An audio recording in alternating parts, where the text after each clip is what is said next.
প্রথম চ্যালেঞ্জে ১,০০,০০০ পাউন্ডের পাথর টানার জন্য প্রতিযোগীদের শারীরিক শক্তির পরীক্ষা নেওয়া হচ্ছে। এই কার্যক্রমের মধ্য দিয়ে দলগুলি তাদের কৌশল নিয়ে কাজ করছে এবং শক্তিশালী সদস্যদের সামনে নিয়ে আসছে। প্রথম রাউন্ডে বাদ পড়া দলের জন্য $2,000 একটি পুরস্কার প্রবর্তিত হয়েছে। প্রতিযোগিতার শুরুতেই $8,000,000 বিতরণ করা হয়, যা প্রতিযোগীদের মধ্যে একটি আকর্ষণীয় পরিবেশ তৈরি করে। দ্বিতীয় চ্যালেঞ্জে অংশগ্রহণকারীদের তাদের নিজ দলের বিরুদ্ধে প্রতিযোগিতা করতে হবে। এটি তাদের স্মরণশক্তি এবং প্রতিযোগিতামূলক মনোভাবের সাথে সাথে মানসিক দৃঢ়তারও পরীক্ষা নেবে। প্রতিযোগিতার প্রথম ধাপে খেলোয়াড়দের ব্রিফকেস নির্বাচন করতে হয় এবং তাদের সিদ্ধান্তের ওপর ভিত্তি করে তারা পরবর্তী ধাপে অগ্রসর হয়। এটি প্রতিযোগিতার কৌশলগত দিককে আরও জটিল করে তোলে।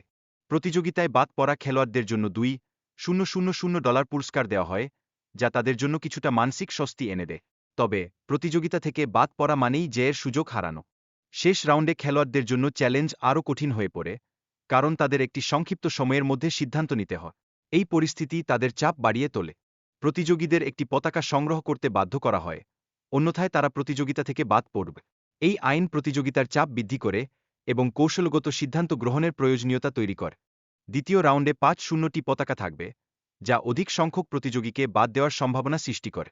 প্রতিযোগীদের মধ্যে কৌশলগত সহযোগিতার প্রয়োজনীয়তা ক্রমশ বৃদ্ধি পাচ্ছে। প্রথম রাউন্ডে সাফল্যের পর প্রতিযোগীরা দ্বিতীয় রাউন্ডে আরও আগ্রাসী হয়ে ওঠে। পতাকা সংগ্রহের জন্য তারা দ্রুত চলতে শুরু করে, যা প্রতিযোগিতার উত্তেজনা বাড়িয়ে দেয়। অংশগ্রহণকারীরা একে অপরকে পতাকা নিতে সহযোগিতা করছিল, কিন্তু শেষ পর্যন্ত একে অপরকে প্রতারণা করতে বাধ্য হতে পারে। এই পরিস্থিতি প্রতিযোগিতার মধ্যে কে বাড়তি সুবিধা পাবে তা অনিশ্চিত করে তোলে। বর্তমানে ১৭৯ জন অংশগ্রহণকারী রয়েছেন, কিন্তু মাত্র ১,০০,০০টি পতাকা অবশিষ্ট রয়েছে, যা প্রতিযোগিতাকে আরও চ্যালেঞ্জিং করে তোলে। পরবর্তী রাউন্ডে অংশগ্রহণকারীদের কৌশল প্রয়োজনীয়। একটি ভুল সিদ্ধান্তের কারণে ৩-১ জন প্রতিযোগী বাদ পড়ে যায়, যা পুরো প্রতিযোগিতার ফলাফলে গুরুত্বপূর্ণ প্রভাব ফেলে। প্রতিযোগিতার সময় সঠিক নির্দেশনা দেওয়ার গুরুত্ব অপরিসীম।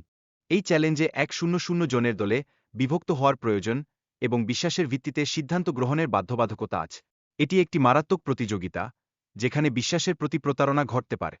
বিভিন্ন দলে থাকা প্রতিযোগীরা নিজেদের মধ্যে সম্পর্ক তৈরি করতে পারছে না। তারা একে অপরের প্রতি সন্দেহ প্রকাশ করছে, যা তাদের দলবদ্ধ হতে বাধার সৃষ্টি করছে। অংশগ্রহণকারীরা একটি প্ল্যাটফর্মে দাঁড়িয়ে থাকে এবং যদি কেউ প্ল্যাটফর্ম ত্যাগ করে, তবে তাকে বাদ দেওয়া হবে। এটি প্রতিযোগিতার চাপ বাড়িয়ে দিচ্ছে এবং চিন্তার নতুন মাত্রা যোগ করছে। প্রথম প্রস্তাবের প্রতি অগ্রাহ্যের ফলে প্রতিযোগীরা বুঝতে পারে যে বিশ্বাসঘাতকতার মূল্য $5,000 এর চেয়ে অনেক বেশি। $5,000 প্রস্তাবটি এতটাই লোভনীয় হয়ে ওঠে যে কেউ সময় শুরু হওয়ার আগেই ঝাঁপ দেয়। এটি প্রতিযোগিতার মধ্যে নতুন সংশয়ের সৃষ্টি করে। একজন প্রতিযোগীর ঝাঁপ দেওয়ার কারণে ৯ জন প্রতিযোগী $5,000 পুরস্কার থেকে বঞ্চিত হয়। এই ঘটনা প্রতিযোগিতার প্রতিক্রিয়া এবং সিদ্ধান্তের প্রভাবকে প্রকাশ করে।